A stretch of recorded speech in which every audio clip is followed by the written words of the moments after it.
السلام عليكم، كيف دايرين؟ لاباس عليكم؟ ان شاء الله تكونوا مزيانين وتكونوا في احسن الاحوال. ووصفتنا اليوم ان شاء الله غادي تكون من المطبخ الكوري، وغادي نشارك معكم واحد الطريقه سهله وبسيطه لتحضير الدجاج الكوري. خليكم معايا باش تشوفوا المقادير وطريقه التحضير. غادي نحتاج لواحد البول اللي غادي نديرو فيه كاس ديال الدقيق، وغادي ندير واحد الكميه ديال الماء اللي غادي تخلط لنا هذاك الدقيق، يعني كميه كافيه. نديرو شويه ديال الملحه، وعندنا معلقه صغيره ديال خميره الحلوه. مقادير سهله وبسيطه ومتوفره في كل بيت. فكنخلط الخليط ديالي حتى كيصبح على هذا الشكل هذا. كيف قلت لكم هذيك العجين خصها تكون شويه سائله. بالنسبه للطريفات ديال الصدر ديال الدجاج قطعتهم على هذا الشكل. كنضيف دوك الطريفات ديالي ديال الدجاج في هذاك العجين اللي كنت وجدت. كيف راكم كتشوفوا معايا، يعني العجين يعني كيفاش يكون، كيف قلت لكم يعني ما يكونش سائل بزاف وما يكونش يعني عاقد اكثر من القياس.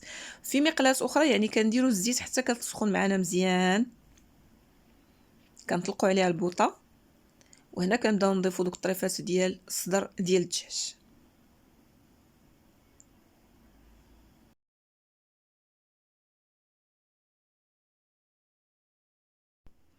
اهم حاجه هو الزيت يكون عندنا سخون. من بعد ما كيوجدوا معنا دوك الطريفات ديال الدجاج فكتكون فيهم واحد القرمشه عجيبه. غادي نخليكم تسمعوها بودنيكم كيفاش كتجي. سمعوا ليا.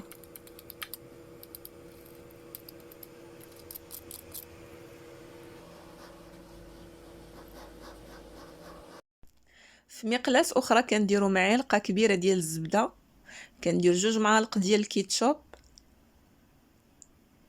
وكنديروا معلقه من صلصه الصوجا،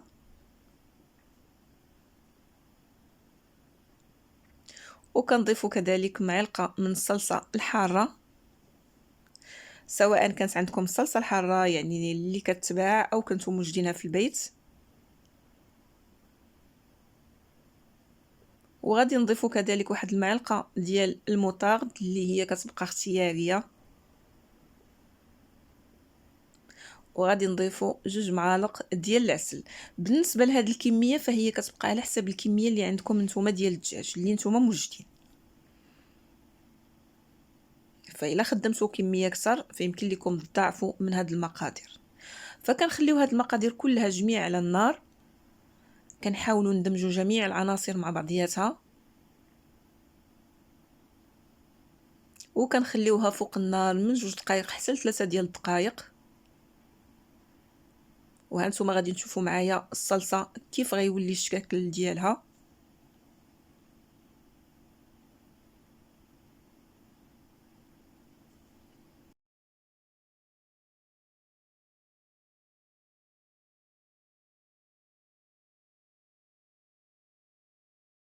ولتصحيح الذوق كنضيفوا شويه ديال الملحه، لان كيف شو معايا هنا ضفنا فقط الكيتشوب ودرنا الموطارد، فغادي نزيد شويه ديال الملحه. والصلصه ديالي راها واجده، ما بقى لي غير نضيف القطع ديال الدجاج. وكيف راكم كتشوفوا معنا يعني كتجي صراحه وصفه رائعه وسهله وبسيطه، وما كتاخذش منا بزاف ديال الوقت. وكنستمر بهذه الطريقه حتى كنكمل الكميه اللي عندي ديال قطع الدجاج. وصفه سهله كنتمنى انكم تجربوها، كتجي واعره واعره واعره بزاف. وكنزينوها بشويه ديال الزنجلان.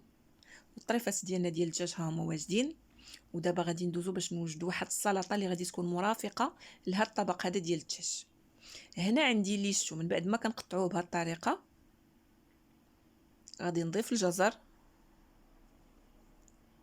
عندنا الليمون، وغادي نضيف شويه ديال المونغ، شويه ديال الخيار، تفاح، وغادي نضيف واحد الحبه ديال افوكا، وغنديروا شويه ديال السيريمي وشويه ديال الزبيب.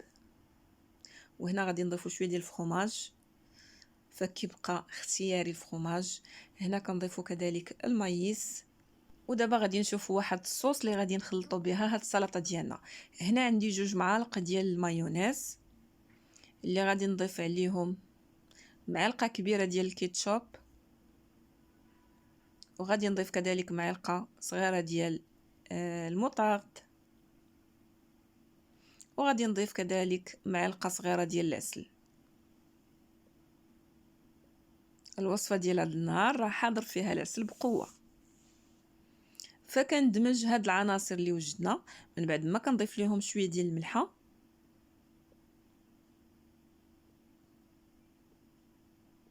وهاد الصلصه هذه يعني كتعطي واحد المذاق واحد المذاق يعني خصوصا مع ديك الحلاوه كيتواتى بزاف مع السلطه اللي كنديروا فيها، يعني اللي كنديروا فيها كيكون فيها الفواكه. يعني ملي كتكون عندنا واحد السلطه اللي كندخلوا فيها الجزر مع مع ليشو مع المونغ مع الليمون، فكيحتاج لهاد الصلصات هادو. هنا ضفت شويه ديال الكركاع. بالنسبه للفواكه الجافه كتبقى اختياريه، واي شيء عندكم متوفر في الدار فهو كيبقى اختياري انكم تضيفوه في هذه السلطه هذه.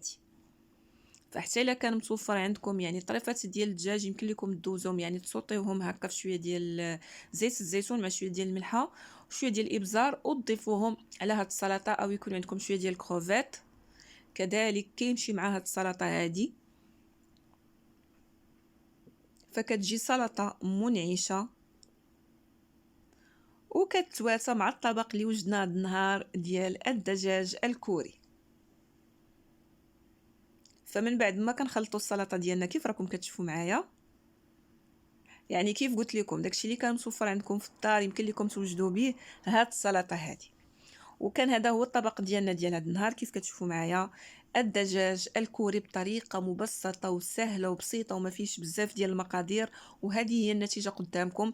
كيجي كيف قلت لكم كيجي اكثر من رائع مذاقا وشكلا، يعني صراحه من الشكل ديالو يعني الواحد كيبغي يذوق ومني تذوق كتحس براسك انك باغي تعاود تاكل وكتاخذ من واحد الكميه. كذلك السلطه ديالنا كيف شفتوا اي حاجه كانت عندكم متوفره في الدار، ماشي بالضروره هاد السلطه جميع العناصر اللي انا استعملت يمكن لكم ديروهم، يمكن لكم تنقصوا او تزيدوا يعني داكشي اللي كان عندكم متوفر. فكيجي طبق رائع. وهذه الوصفه ديالنا ديال هذا النهار اللي كنتمنى انها تنال الاعجاب ديالكم، وإلا نالت الاعجاب ديالكم ما تنساوش انكم تبارطاجيوها مع الاصدقاء ديالكم والعائله ديالكم عبر مواقع التواصل الاجتماعي. كذلك ما تنساوناش من لايك ديالكم، وما تنساوناش كذلك من التعاليق الجميله. وشكرا لكم دائما وابدا على الدعم الموصول ديالكم للقناه، شكرا لكم. وما بقى لي غير نودعكم على امل اللقاء بكم مره اخرى مع فيديو جديد ومع وصفه جديده من وصفات عالم نوارنت. دمتم في رعايه الله والى لقاء قريب باذن الله.